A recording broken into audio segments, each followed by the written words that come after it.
The war can be continued only if the armed forces are fed by Russia in the third year of the war. There is no doubt that if we take out of the country what we need, many millions of people will be starved to death. So stated Hermann Göring, summarizing German policy towards the Soviet Union. Many tens of millions in the industrial areas will become redundant and will either die or have to emigrate to Siberia.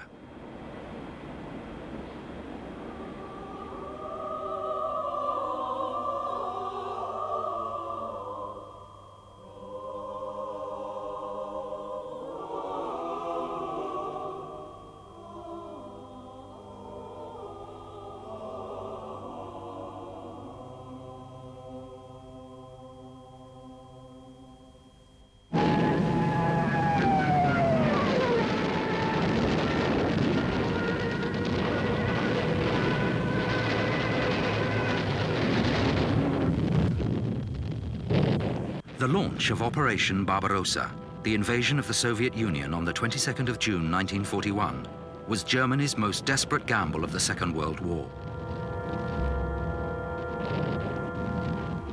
It was a gamble Hitler felt compelled to take if his dreams of the complete subjugation of Europe were to become a reality.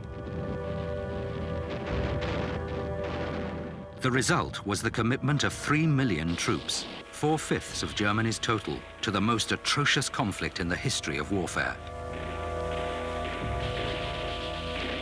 Other consequences would last well beyond the peace of 1945. Consequences which would shape global politics for the next 5 decades and bring the planet to the precipice of nuclear conflict on more than one occasion.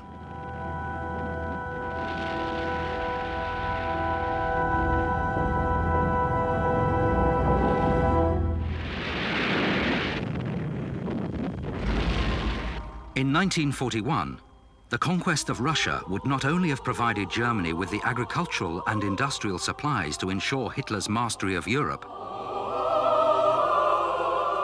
it would simultaneously rid him of the only military power capable of challenging his domination. The death of tens of millions of Russians was not only an economic necessity. Their destruction would pave the way for the Grossraum, a concept already under development by Heinrich Himmler as the culmination of Hitler's call for Lebensraum. The Grossraum was envisaged as a gigantic Germanic state stretching from the Atlantic Ocean in the west to the mountains of the Urals in the east. The Grossraum would be ruled by the master race of Germans, served by the more acceptable of the subhumans within its borders, but eliminating those like the Slavs and Jews believed too irredeemably decadent to survive. Once established, this superstate would provide Hitler with the ideal platform for his ultimate aim, the complete domination of the world. The day will come when even here in Germany, what is known as nationalism will cease to exist. What will take its place in the world will be a universal society of masters and slaves. Standing between Hitler and the realization of this vision were the armies of the Union of Soviet Socialist Republics,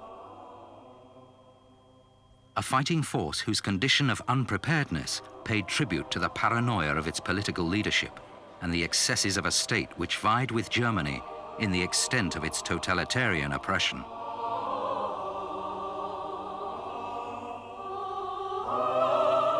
While Hitler, having dealt with his political opponents during the Night of the Long Knives, was by the late 30s industriously nurturing the development of Germany's armed forces, Stalin was busily destroying Russia's.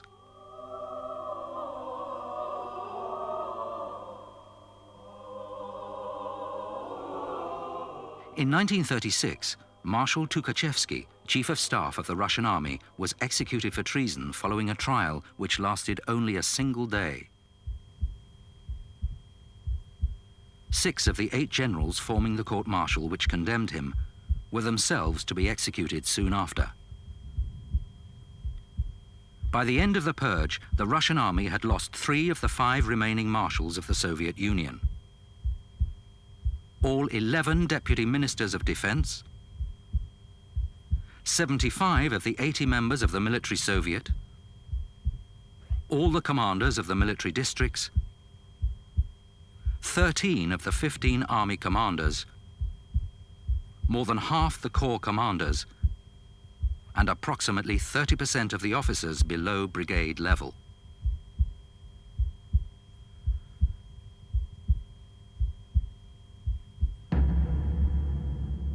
In Germany, Hitler singled out the Jews as the scapegoats for the nation's failure to achieve its true destiny. In Russia, Stalin put millions of people on trial accused of sabotaging the Soviet Union's industrial growth. Between 1930 and 1932, 5 million peasants who resisted the imposition of collective farming were exiled or sent to labor camps. Catholic and Orthodox priests, Soviet commissars, peasant farmers, Ukrainian nationalists, and ordinary industrial laborers were also deported, imprisoned, or shot. The dream of a brave new world had become the nightmare of a police state. As one despairing citizen exclaimed, "We all have ropes around our necks. I used to know what communism was. Now, who could know?" Though their ruling ideologies were radically different, the ambitions of the dictators of both Germany and the Soviet Union were ruthlessly expansionist. Hitler's were nakedly stated in Mein Kampf, but periodically rejected when diplomacy called for a more pacific approach. Stalin's ambitions were muted by fears of war with Japan and Germany and the economic necessities of world trade. In 1936, both denied coveting any of the territory controlled by other states. The changing map of Europe over the next 4 years would show how cynical a lie this was. In March 1936, Hitler marched his troops into the demilitarized Rhineland in direct contravention of the Versailles Treaty and the Locarno Pact, which he had voluntarily ratified the previous year.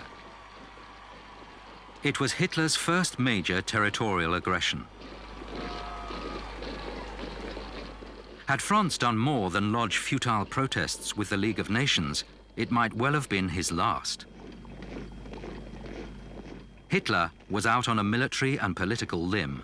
His troops carried sealed orders to retreat at the first sign of French resistance. When it failed to materialize, Hitler's position within Germany was immeasurably strengthened and his faith in his own political intuition vindicated.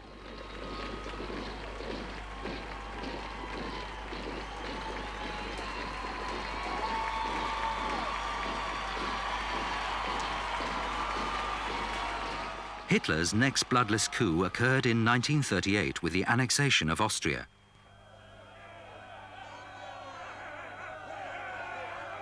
A combination of internal agitation from the Austrian Nazi Party and the complete outmaneuvering of Chancellor Schuschnigg saw Hitler again defy the guarantors of the Versailles Treaty and drive triumphantly into Vienna.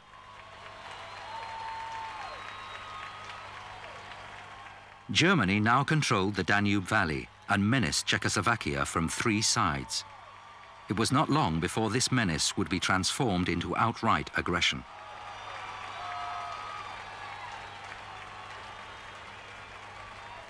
With neither Britain nor France willing to come to the aid of the beleaguered state, Czechoslovakia was forced to cede the Sudetenland to Germany.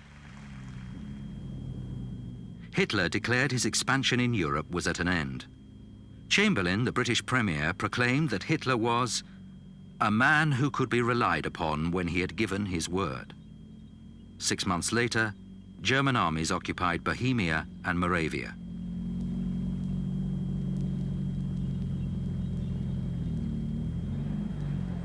Belatedly, France and Britain began to realize that their policy of conciliation and appeasement had been interpreted by Hitler as one of vacillation and weakness.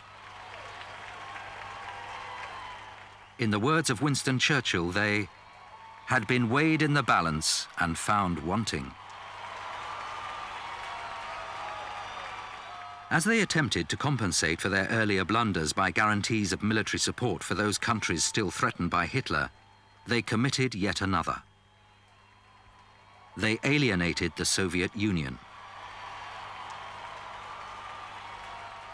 Stalin, at this point, controlled the balance of power in Europe. The Soviet Union proposed that any treaty of mutual assistance between Russia and the Western Allies should also guarantee the sovereignty of all the states from the Baltic to the Black Sea. France and Britain, pressurized by the majority of these states which rejected Russian assistance, rebuffed the proposal.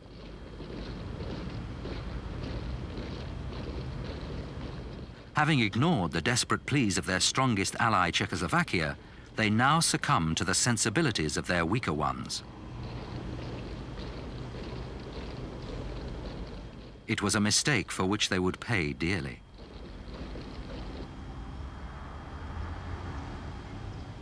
In August 1939, as Hitler's rantings against Poland about its treatment of its German minority and its refusal to hand over the free city of Danzig were rapidly growing to a crescendo, the world was shocked by the announcement of a German-Soviet non-aggression pact. Cynically burying their ideological hatchets, fascist Germany and communist Russia agreed to take no military action against each other for the next 10 years.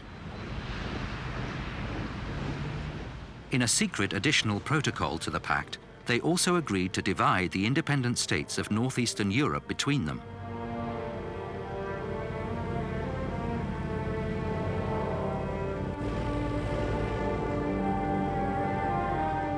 Having pacified Russia on September the 1st, Hitler sent 50 divisions crashing into Poland, including 9 divisions of heavy armor, supported by overwhelming air superiority. The 30 divisions of the total Polish army were devastated by the onslaught.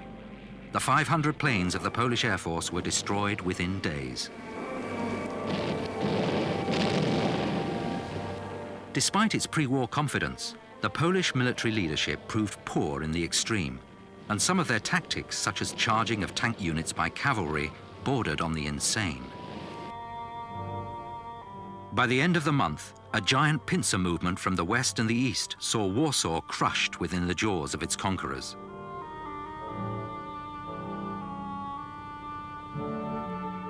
After successfully repulsing a Japanese incursion into Mongolia, the Soviet Union was now in a position to implement its part of the secret protocol with Germany.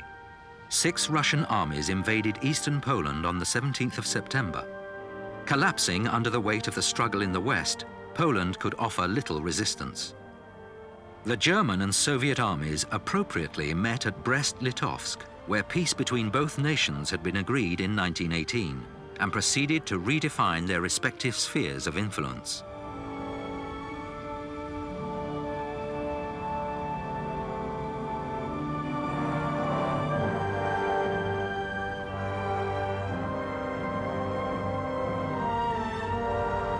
The Soviet Union threatened the Baltic states with invasion unless they allowed Soviet armies to be stationed within their borders. The Balts had little option but to comply. Rigged plebiscites gave a gloss of legitimacy to these occupations. For the loss of only 700 troops, Stalin now controlled eastern Poland and Galicia, Lithuania, Latvia, and Estonia. Stalin's overall strategy was to create a barrier of Russian territory between the Soviet Union and Germany. Snug behind this defensive wall, he planned to allow the Allies and Germany to fight a mutually destructive war in the West. However, the vulnerability of Finland to German invasion and the proximity of the Finnish border to Leningrad still worried him. Stalin demanded that Finland cede him the Karelian Peninsula. When Finland refused, the Red Army attempted an invasion. This was the Soviet Union's first major war, and the debilitating effect of Stalin's purges now became glaringly obvious. Incredibly, no military intelligence assessment of the battlefield was carried out, and the Russian soldiers were ill-prepared for warfare in temperatures as low as -50 degrees Celsius. Geoffrey Cox, the British war correspondent, viewed the plentiful Russian corpses. They all had heelless felt boots, which are wonderfully warm when the snow is dry, hopeless if it is wet. Some had overcoats that were adequately thick, others had only thin coats, and I saw that their padded uniforms were rotten.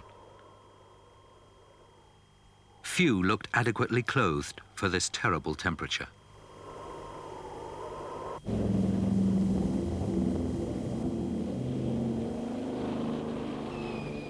The first Soviet assault on the Mannerheim line of fortifications was a fiasco, resulting in easy repulsion and severe losses. Attacks launched on the rump of eastern Finland suffered a similar fate, as the ski-shod mobile units of the Finnish forces inflicted heavy casualties on the snowbound Soviet formations. The Finns waited expectantly for aid from the US and the Western Allies, whose publics had rapturously applauded their gallant resistance. No aid arrived. Instead, on February the 1st of 1940, the Russians massed a force of 54 divisions on the Karelian front. The tiny Finnish army could not withstand such odds, given the ruthless disregard for the lives of their soldiers shown by the Russian commanders.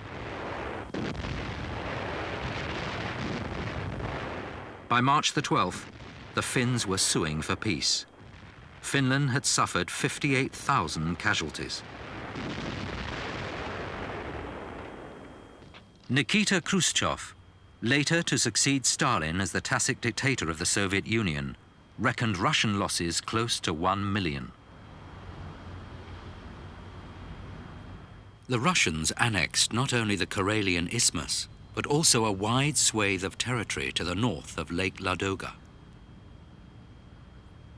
With the takeover of Bukovina and Bessarabia later in the year, the Stalin line had split Eastern Europe in two.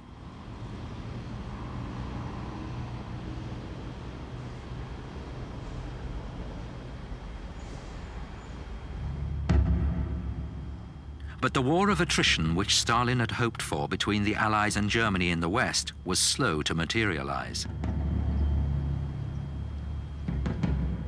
On the 9th of April, in just a single day, Hitler occupied Denmark and the main strategic ports of Norway.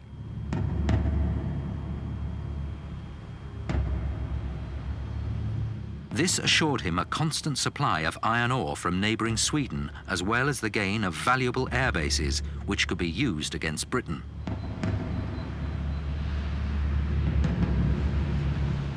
The Allied response was to mount a joint expeditionary campaign which did more to damage their own morale than seriously hamper Hitler's operations. While Britain, under the new elected Prime Minister Winston Churchill, was only now preparing to form a wartime coalition cabinet, on the 10th of May, Hitler struck again.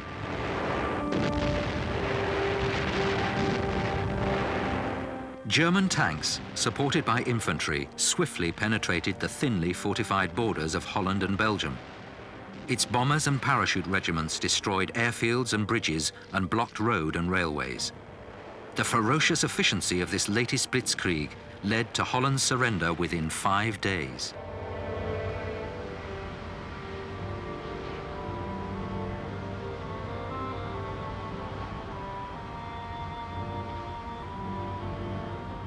In Belgium, French and British forces moved to join the Belgian army to create a line of resistance from the English Channel to the borders of Switzerland.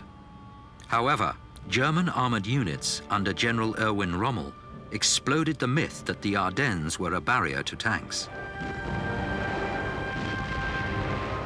Rommel's armor broke through a sector of the French line held by second-class reservists north of Sedan. Within 2 days, it had crossed the Meuse and driven a fatal wedge of 50 miles between the two French armies.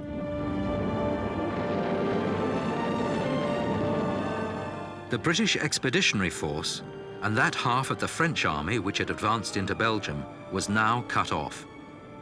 Within a week, the German push had penetrated 200 miles into French territory, and the roads were awash with refugees. On the 20th of May, the German spearhead reached the English Channel.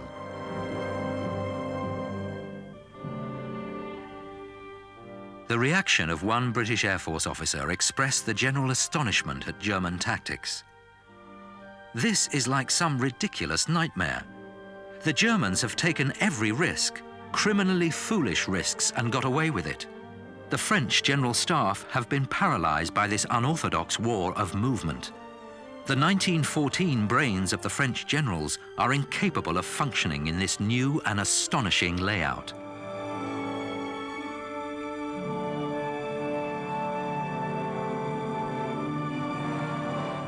Hitler's war for France was as good as won.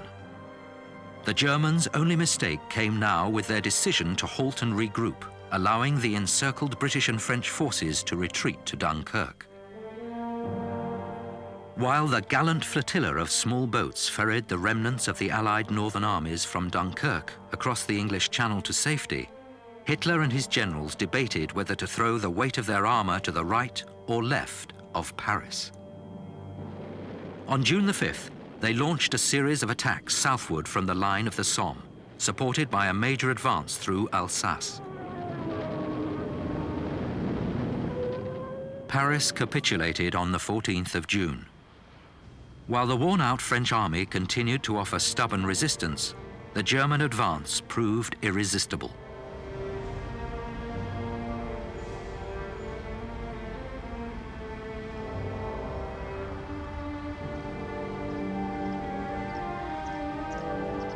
At Compiègne on 22nd of June, the French government signed an armistice which amounted to total surrender. Hitler was now undisputed master of Western Europe. The conquest of France had been achieved in a little over 6 weeks. The world was stunned. While the rapid conclusions of Hitler's previous campaigns were perhaps understandable, this contemptuous dispatch of a major Western power was nothing less than shocking. Stalin's hopes of a protracted war in the West seemed to have evaporated. The failure of the Luftwaffe in the Battle of Britain only made the Soviet position more vulnerable. An invasion of Britain had been postponed indefinitely. It would still be 18 months to 2 years before Britain herself would be capable of mounting an attack on the mainland of Europe. The German submarine blockade of her shores and the relentless bombing of her war industries might delay such preparations even further. The Western conflict was stalemated. On the 18th of December 1940, Hitler's feral gaze turned firmly towards Russia. The first Barbarossa directive ominously stated that the USSR might be invaded even before the war with Great Britain was over.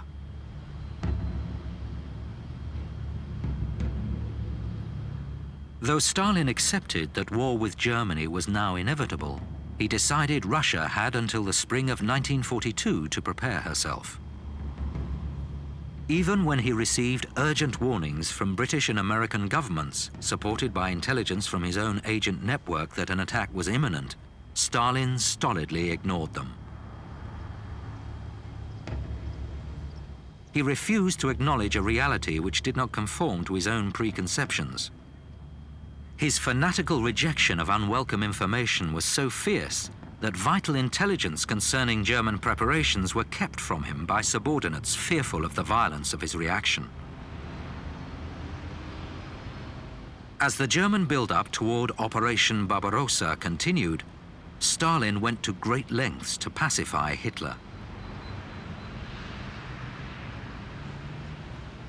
He had already stated in an interview with Pravda in November 1939 that it was not Germany who attacked Britain and France, but Britain and France who attacked Germany. Stalin now forbade any criticism of Germany to be printed in the newspapers. He increased Russian supplies to Germany and withdrew recognition of the Norwegian and Belgian governments in exile. When Hitler successfully invaded Greece and Yugoslavia, Stalin expelled the Yugoslavian ambassador to Moscow and refused the request to recognize the Greek government in exile.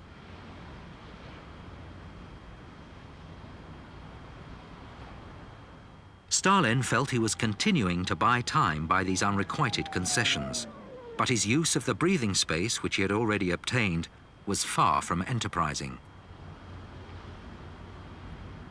By May 1941, 170 Soviet divisions were stationed in newly occupied territory, with the result that well over half the army were occupying positions whose fortifications and rearward communications were incomplete. Indeed, by June, with a German attack imminent, the Western Special Military District was a shambles.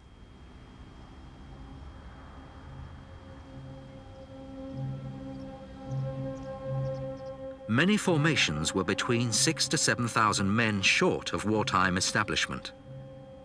Levies of experienced personnel had been hived off to build new tank and aviation units. Only one of 6 mechanized corps had received their full complement of equipment.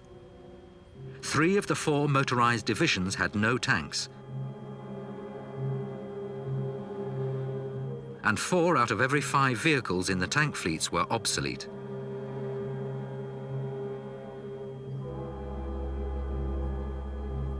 Four corps had only 1/4 of their designated motor transport, and in another 4 corps, 1 in 3 motor vehicles needed major repairs.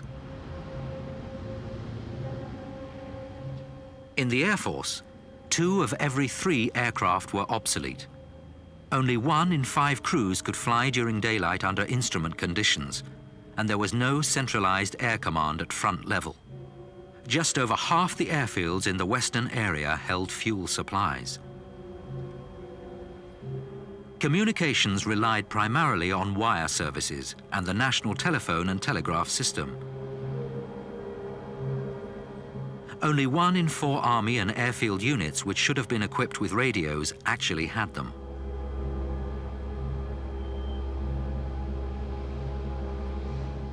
The major offensive plan for each army was not due until July the 1st, and their defensive strategies were only to be completed by November.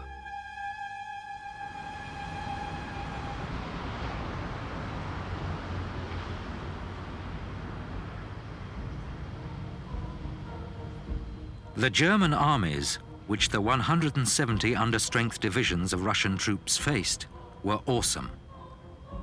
Divided into 3 large army groups, they consisted of 148 fully manned and equipped divisions, of which 19 were Panzer, and 15 Panzer Grenadier divisions.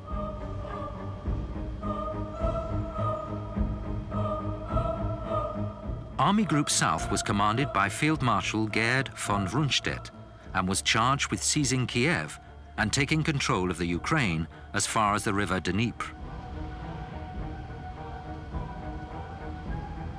Field Marshal von Bock's Army Group Center was to strike towards Smolensk. Army Group North, under Field Marshal von Leeb, was to attack through the Baltics and seize Leningrad.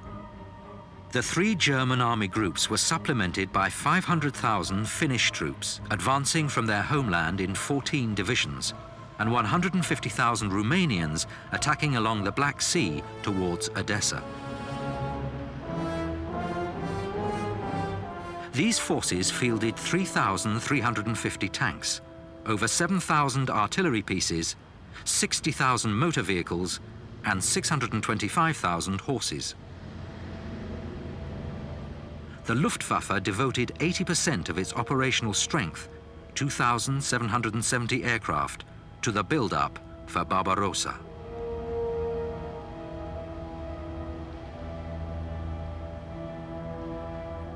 Even as 22nd of June approached and the build-up along Soviet borders became so blatant that even Stalin was forced to perceive it, the Russian army still clung to its peacetime structure. Should war occur, then each military district would be transformed into army groupings similar in structure to the Germans. The North Soviet front was to repel advances through the Balkans and defend Leningrad from Finnish attack. The Northwest West and Southwest fronts would engage the three main German army groups, and the Southern Front would deal with any advance towards Odessa.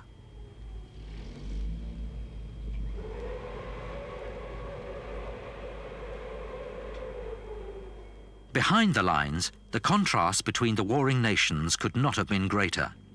While Germany boasted one of the finest industrial infrastructures in the world, Russia had still not completed its industrial revolution. Stalin had declared in February 1931 that one feature of the history of old Russia was the continual beatings she suffered for falling behind, for her backwardness. For military backwardness, for cultural backwardness, for industrial backwardness, for agricultural backwardness. We are 50 or 100 years behind the advanced countries. We must make good this distance in 10 years. Either we do it or they crush us.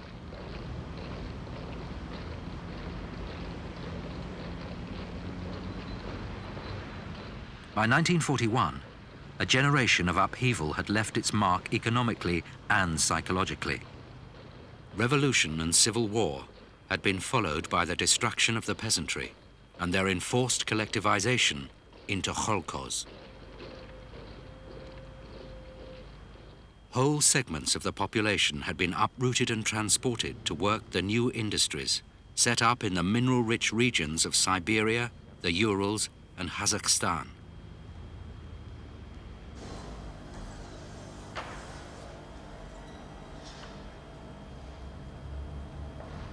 Isolated from the rest of Europe, the narrow strictures of the new culture were still being crudely and enthusiastically imposed on a society in almost constant flux.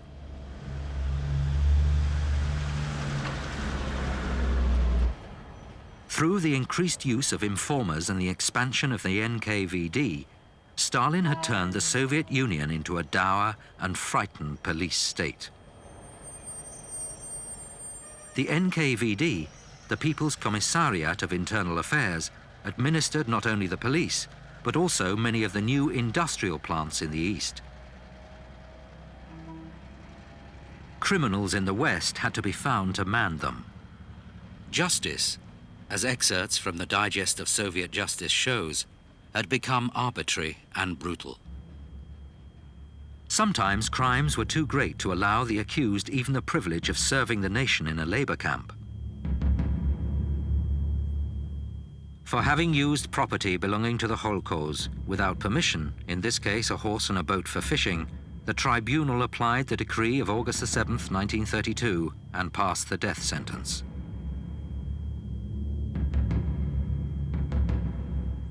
For having thrown a stone at a piglet and so prejudicing the safety of the livestock of the kolkhoz, the tribunal applied the decree of August 7th and passed sentence of death.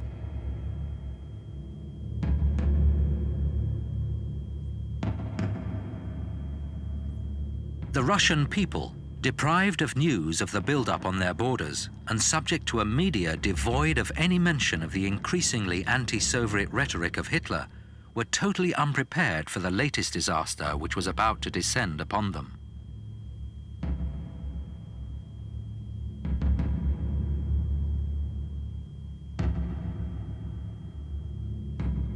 Only the night before the launch of Operation Barbarossa were Soviet armies put on a war alert to man defensive positions. They were still forbidden to respond to any provocation or initiate any action without the direct approval of Moscow. In Germany, society had been transformed by the Nazi rise to power. National Socialism, declared Hitler, is what Marxism could have been, if it could have broken its absurd ties with a democratic order. Why need we trouble to socialize banks and factories? We socialize human beings. Huge public projects such as the building of the Autobahn systems helped to erode the chronic unemployment of the early 30s. Centralized direction of the economy, plus an upswing in world trade, led to a considerable improvement in living standards.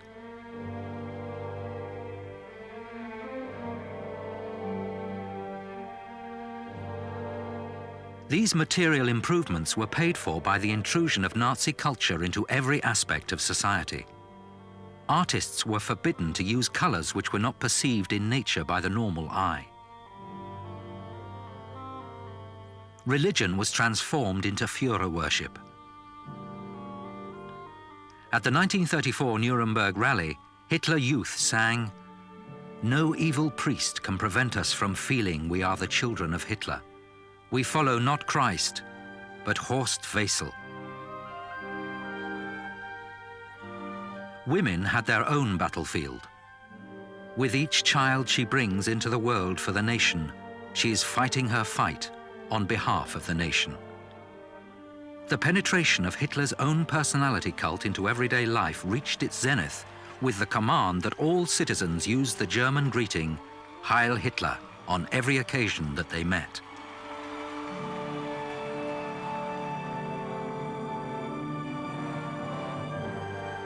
National Socialism projected a vision of Germany as a unified folk community constantly marching towards a glorious and prosperous destiny. But this could only be gained by weeding out the diseased elements of society such as Jews and communists. By 1941, this task was well underway.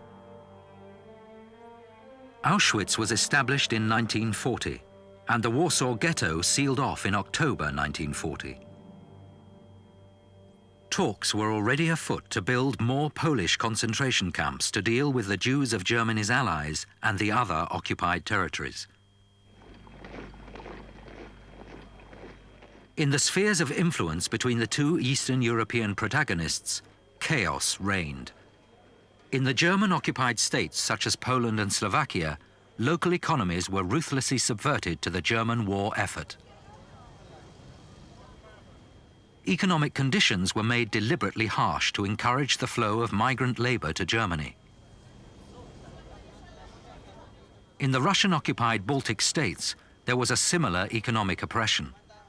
However, the encouragement to migrant workers was far less subtle, and 1.75 million prisoners were transported eastwards to the labor camps of Siberia. The situation was chronic, but the tribulations of Eastern Europe were only beginning.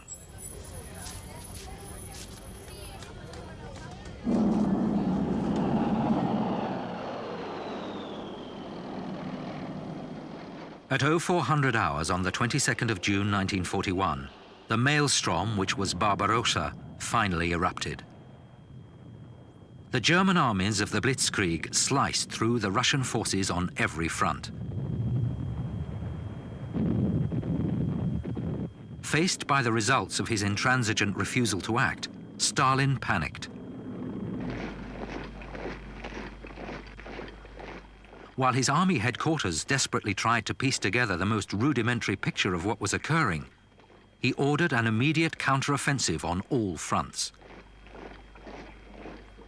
As the first reports of the devastation his own command had helped to create filtered through, he was shattered. "All that Lenin created we have lost forever," he declared. He finally retreated to his dacha, not to emerge until the 3rd of July. While the German panzer division swept all before them, it was the head of the Eastern Orthodox Church, Metropolitan Sergei of Moscow and Kolumna, who filled the breach left by Stalin and addressed the nation in an impassioned plea for resistance. The times of Khan Bati, the German knights, Karl of Sweden, and Napoleon are back. Our fathers never lost their hearts even under worse conditions, because they thought of their sacred vow and not of personal dangers and profits. Let us live and fight to the glory of our ancestors and their glorious names, since we are kin to them in flesh and blood and belief. Let us remember the holy leaders of the Russian people, Alexander Nevsky, Dmitry Donskoy, who vouchsafed their souls for the sake of the people and the motherland. Let us remember the innumerable thousands of soldiers. May their names be glorified.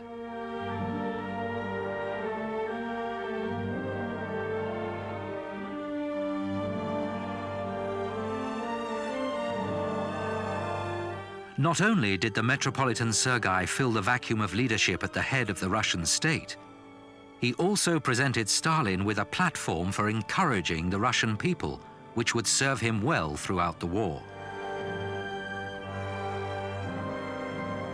While they might be lukewarm about the defense of the Communist Union of Soviet republics, for the motherland, many would willingly suffer and die.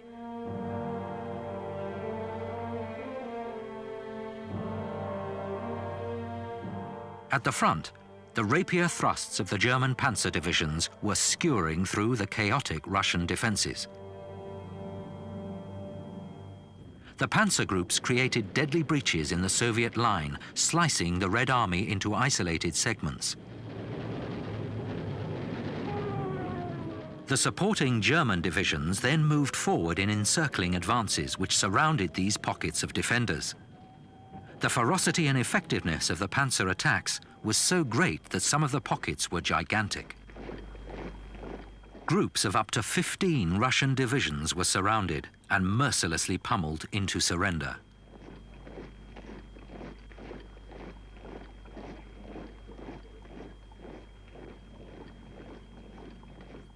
The encirclement of Minsk by the right flank of Army Group North and the left flank of Army Group Center yielded 300,000 prisoners, 2,500 tanks and 1,400 artillery pieces. 32 of the 43 Russian divisions concentrated in the area between Bialystok and Minsk were gutted within a week, and the road to Moscow penetrated to a depth of 300 kilometers.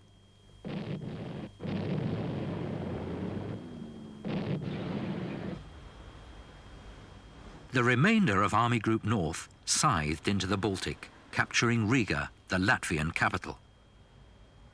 Only in the south were the German forces limited to shallow advances toward Lvov and Rovno.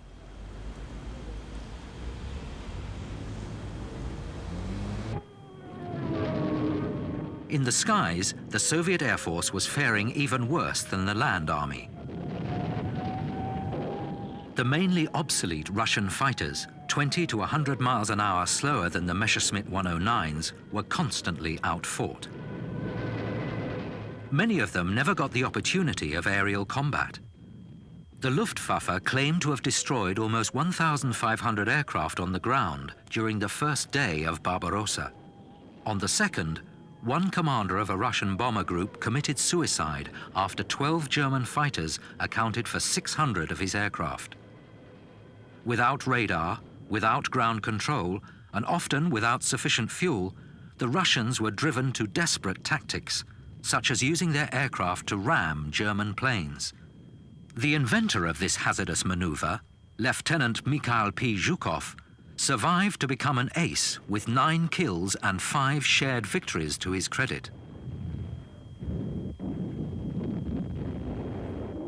On the ground, chaos reigned. The Luftwaffe were pulverizing the rail and road links behind the Russian lines. Many Russian officers were not even bothering to use code in their desperate pleas for instructions from their headquarters.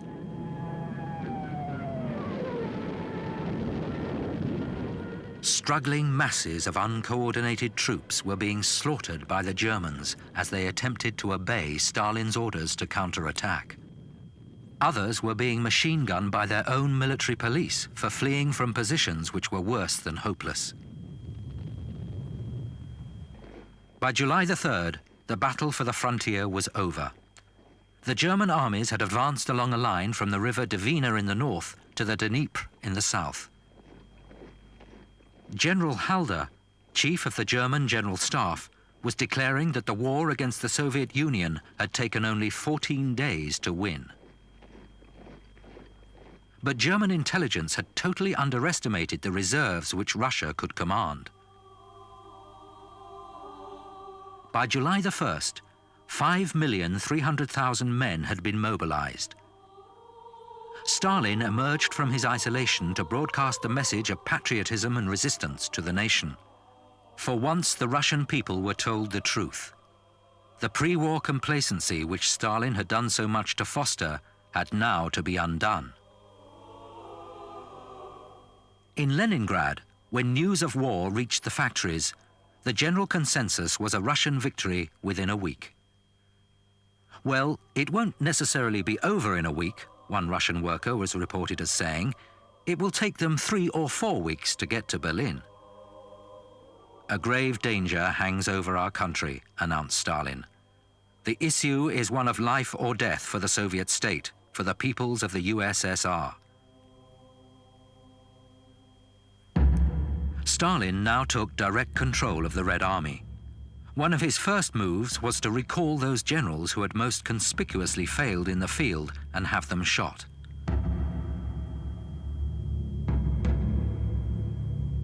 The general mobilization of Russian troops failed to curtail the German advance. 4 reserve armies of 37 divisions were dispatched to bolster West Front in the general area of Smolensk.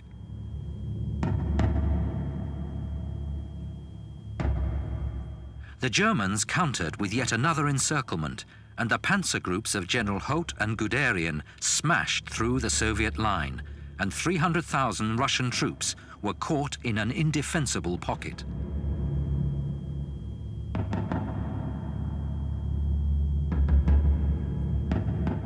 Another 150,000 prisoners, 2,000 tanks, and 2,000 artillery pieces fell into German hands.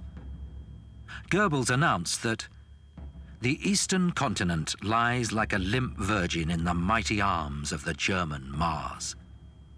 Army Group South finally broke through the Russian southwest front, and another pocket yielded a further toll of 100,000 prisoners. The devastating speed of the German advance was due to the power and tactical brilliance of its panzer divisions. The concept of an integrated armored force had intrigued the German military since the close of the First World War. By the early 30s, 10 prototype tanks had been designed and built in secret. Ironically, the initial development of what would become the most technically accomplished and cost-effective tank program ever seen took place at the German-Soviet tank school at Kazan in Russia. At the outbreak of the war in the East, the backbone of the Panzer Corps was the Panzer Mark III. Weighing 18 tons, the Mark III carried a crew of 5 and had a maximum speed of 18 miles an hour. Its armor varied in thickness from 8 to 30 centimeters, and it was armed with a 50mm gun and 2 machine guns.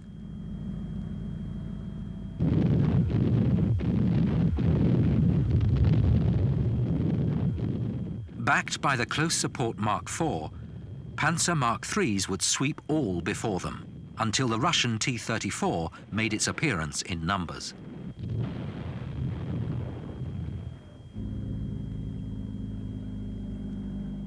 Russian armored warfare was inhibited by Stalin's disenchantment with dedicated tank divisions, which had led him in the 30s to utilize his armor only in the support of infantry formations. After witnessing German successes on the Western Front, Stalin changed his mind, but the reorganization of Russian armor was not completed before the launch of Barbarossa. Even though Russian tanks outnumbered German 2-to-1 at the front and 6-to-1 overall, tactical ineffectiveness, obsolete models, and widespread disrepair tipped the advantage overwhelmingly in favor of Germany during the first stages of the conflict. But ground forces were only part of a Blitzkrieg operation which saw German advances of up to 50 miles per day.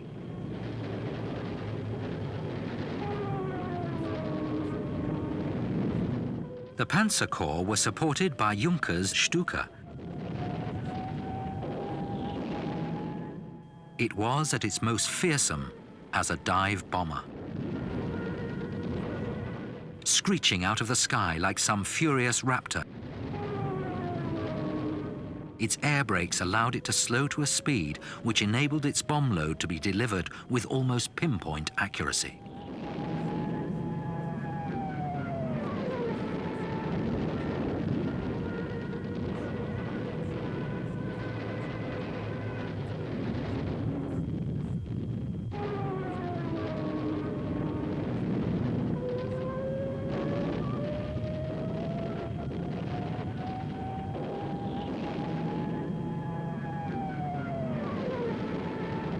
After a month of victorious progress, the German High Command were disconcerted by the rapidity of its own advance. German armies were now fighting on a front 1,000 miles wide. The Stukas could no longer deliver the concerted hammer blows which had punched the holes in the Russian lines which the panzers had so mercilessly exploited. Even though the Soviet Air Force had by now lost approximately 5,000 aircraft, the supply of replacements seemed endless. The factories in the east, which were churning out more effective fighter models, were out of Luftwaffe bombing range, while German fighter strength was stretched to the limit. The Luftwaffe also had serious supply problems. The distance from home base and the destruction of the transport infrastructure meant that aircraft replacement parts had to be flown to forward airfields. The lengthening supply lines were also affecting the German ground forces. Tank commanders, hundreds of miles from their Polish depots, nevertheless pressed for the final thrust towards Moscow. They argued that only the continuation of the offensive would prevent the Russians from organizing a fresh line of resistance. While many of Hitler's generals doubted that such an attack should be launched immediately, they were almost unanimous in recommending that Moscow should become the primary objective of the next phase of the war. Hitler, on the other hand, was worried about the possibility of the gaps between the panzer divisions and the main armies being exploited by Russian reinforcements. He also feared that the hundreds of thousands of Soviet troops left behind the German lines in the wake of the advance might coordinate their actions into an effective guerrilla movement. According to the account of one witness to the disarray behind the German advance, he need hardly have worried. Thousands of mobilized men from various places which have already been captured and from near the frontline zone roam from place to place. They lack any purpose, any sense of order. They have no uniforms, 20% are barefoot. The leaders are leaving, and they are abandoning us to ruin.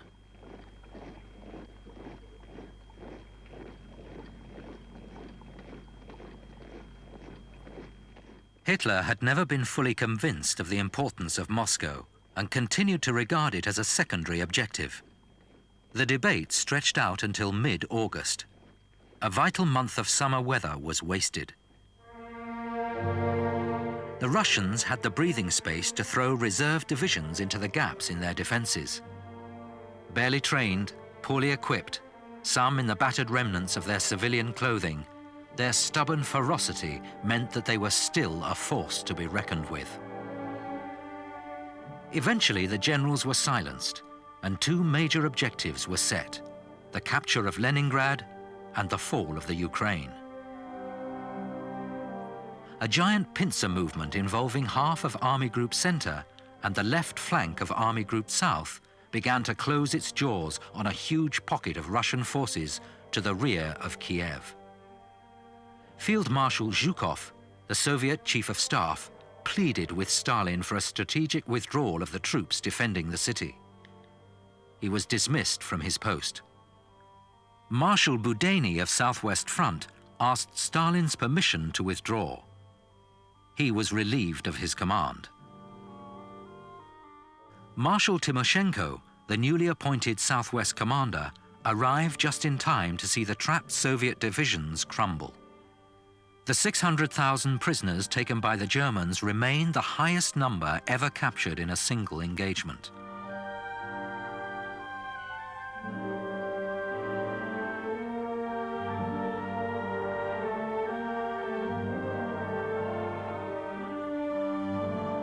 The battle for the Ukraine now centered on the Crimean Peninsula, where the right flank of Army Group South pressed the Soviet 51st Army back towards Sebastopol. While half of the German Group Center were engaged in subduing the Ukraine, Marshal Zhukov, transferred to the reserve forces behind West Front, seized the opportunity to attack the German Fourth Army. Occupying a salient near Smolensk, the Germans were now themselves vulnerable to encirclement. The Fourth Army was thrown back 12 kilometers, but without sufficient tanks and aircraft, Zhukov failed to tighten the noose he had fashioned. However, in terms of morale, Zhukov's counterthrust was highly significant. His action was the first substantial Soviet counterattack of the war.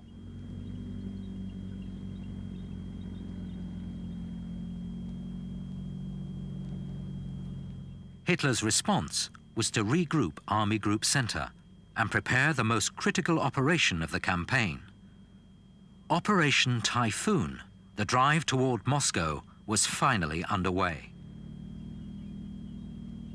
70 divisions, spearheaded by 1,500 tanks, would race towards the Russian capital before the rains of autumn or the snows of winter could halt their progress. On September the 30th, General Guderian's 2nd Panzer Group almost inevitably broke through the Soviet line and had encircled the defending Bryansk front by the 6th of October. Simultaneously, Western Front, commanded by Marshal Timoshenko, fell into a similar trap. The pockets of Vyazma and Bryansk, containing 9 armies of 71 divisions, were almost completely destroyed. Another 660,000 troops faced the grim hospitality that the German army meted out to prisoners of war, and the road to Moscow lay open. In the Baltic, by the 16th of August, von Leib's Army Group North had captured the city of Novgorod, a vital target in the approach to Leningrad. The beleaguered defenders had fought to the death following the German discovery of the city's defensive plans on the corpse of a Soviet officer. General Herpner's 4th Panzer Group resumed its drive toward Leningrad, but without supporting infantry, its progress was limited. Leningrad was a vital center of the wartime production industry, and reserves and equipment were poured into the defense of the city. The citizens themselves formed Opulshenia, militia divisions which were flung against the Germans more in despair than hope. Following a basic training period averaging 16 hours, the 1st Opulshenia Division was sent to the front 6 days after being formed, the 2nd 2 days, and the 3rd the same day it was established. Despite such gargantuan efforts, the first shells began to pour down on Leningrad early in September. With the arrival of the 18th Army to reinforce the panzers on the 8th, the German stranglehold on the city tightened further. The capture of Schlüsselburg to the east signaled the end of rail transport. Schlüsselburg was also the terminus of transportation on Lake Ladoga, which networked into the main Russian waterway system. The already starving citizens of Leningrad were now cut off from their meager supply lines. When Marshal Zhukov arrived to take over the defense of the city on the 10th of September, he found the defenders in an advanced state of disorganization and the inhabitants close to panic. Undaunted, he briskly set about bolstering its defenses. A shortage of anti-tank guns was dealt with by converting anti-aircraft artillery to the task of halting the panzers. 6 brigades of naval infantry and students were formed, and reinforcements drafted in from the Karelian Isthmus. Zhukov began to take the fight to the Germans through raids and counterattack, but by now the German troops had pierced the inner circle of defenses and were rampaging through the suburbs. After a furious exchange of advances and retreats, at the end of the month, the defenders were still hanging on to their city by their fingernails. It seemed inevitable that Leningrad would capitulate. But as Zhukov awaited a renewed assault, the 4th Panzer Group suddenly departed to join the battle for Moscow, and the remaining German forces began to build defenses. Leningrad would not now be taken by force. It would be starved into submission.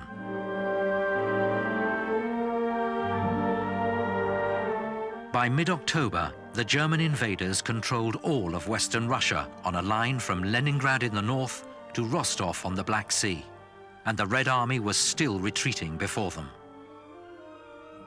The countryside they left behind was a wasteland. The first few months of the war had robbed the nation of nearly 50% of her grain-producing lands. Where the armies had fallen back, vast tracts of crops lay ruined in the fields. The rotting carcasses of livestock slaughtered to deprive the Germans of food mingled their stench with the corpses of soldiers and peasants. Villages tumbled into ruins became the silent memorials of their former inhabitants. The mangled wreckage of sabotaged industries screamed at the skies. Amid the ruins, thousands of starving orphan children searched vainly for their parents. But the fighting spirit of the Russians was far from crushed. It had been inflamed by accounts of the slaughter of prisoners of war and the murder and torture committed by the German invaders. Even the constant series of military reverses failed to dampen the ardor of defenders whose motherland had been ravaged.